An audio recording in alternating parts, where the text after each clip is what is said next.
Bonjour chers internautes yu Wassare Célébrité dal leen ak jàmm ñu ngi di nuyu di leen jox seen wàccuwaay di dikkaat ak yéen ci beneen information ginnaaw bu Sidi Diop Bambaly Seck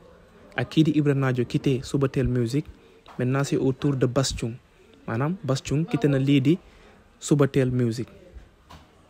waaw c'est vraiment grave maanaam Subatel ñëpp a ngi ñuy dem par benn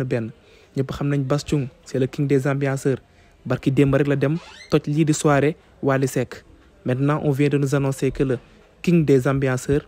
vient de quitter le label Subatel Music lu waral coow loolu noonu te ñëpp xamoon nañ ni Bass Thioung nu mu mel ak Matar Diop d'ailleurs sax le fils du chanteur porte le nom du propriétaire du label maanaam kii di Bass Thioung tuddee na doom Matar Diop Subatel le propriétaire du label doom mais waaw la moo waral seen divorce ñoom ñaar wala la question à se poser mooy que la mooy blème avec ce label ba artistes yi di génnandoo benn par benn parce que Sidi Diop